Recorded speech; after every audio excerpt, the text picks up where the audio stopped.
বন্ধুরা, নতুন ভিডিওতে স্বাগত। আজ আমরা চলেছি বাইক ট্রিপে হুগলি জেলার কিছু দর্শনীয় স্থান দেখতে।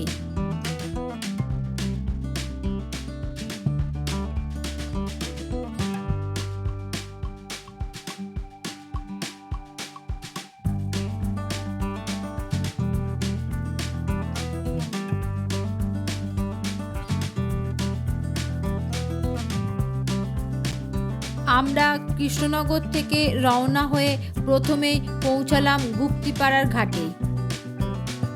এখানে গঙ্গা পেরিয়ে পৌঁছবো ওপারে হুগলি জেলায়। আমাদের প্রথম গন্তব্য পান্ডুয়া। হাওড়া বা শিয়ালদা থেকে আসতে হলে বর্ধমান লোকাল ধরে ব্যান্ডেল হয়ে পান্ডুয়া আসতে পারেন।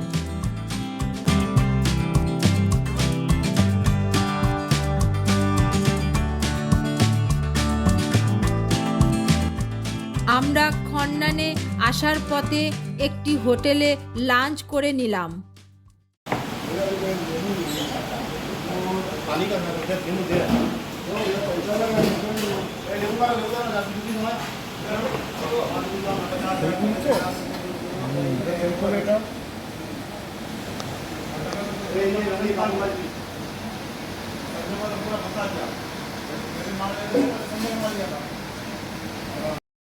থালি ছিল 150 টাকা এবং খাবারের মানও ছিল বেশ উন্নত। আমরা প্রথমেই পৌঁছালাম পান্ডুয়ার মিনারের কাছে।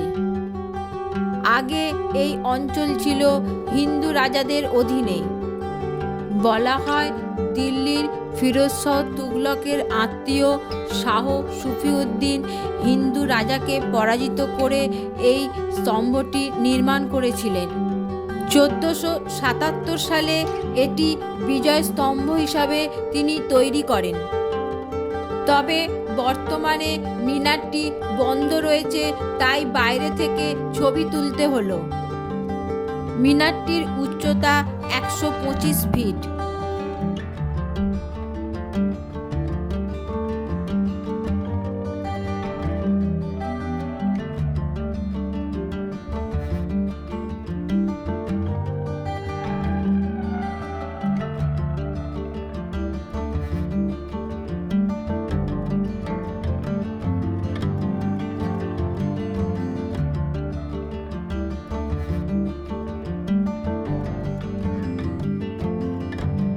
এর পাশেই রয়েছে বাড়ি মসজিদ।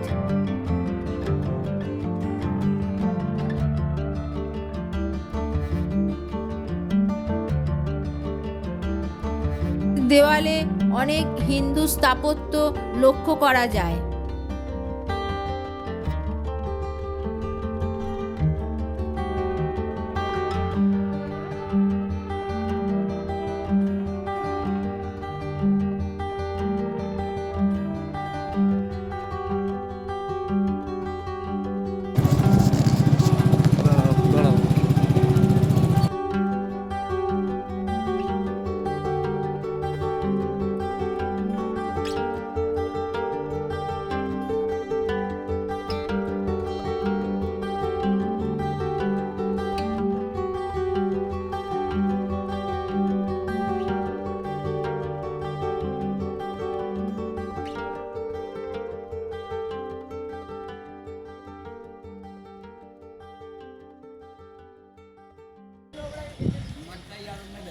এখানে এই প্রাচীন বটগাছটি অবশ্যই দেখবেন।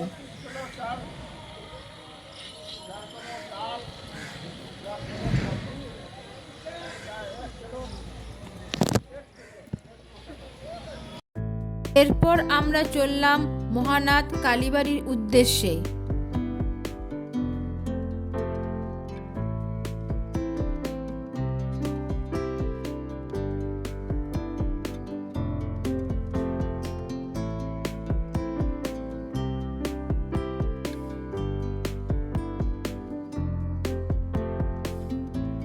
গেলাম মহানাথ কালী মন্দিরে। এই মন্দিরটি নির্মাণ করেছিলেন জমিদার কৃষ্ণচন্দ্র নিয়োগী।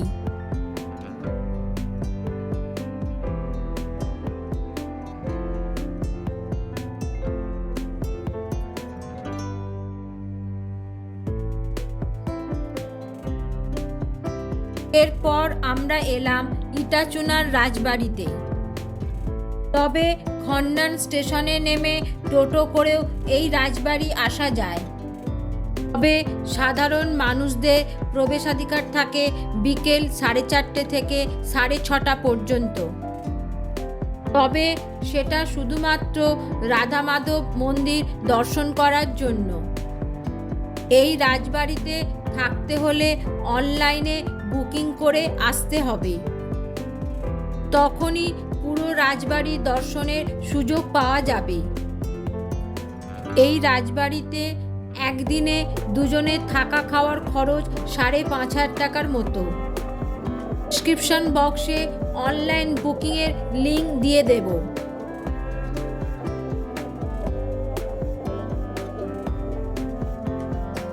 আমরা বাইরে থেকেই রাজবাড়িটি ঘুরে ঘুরে দেখলাম।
সারাদিন বাইক ট্রিপে হুগলি দর্শন করে আমরা বিকেলে কৃষ্ণনগর ফিরলাম।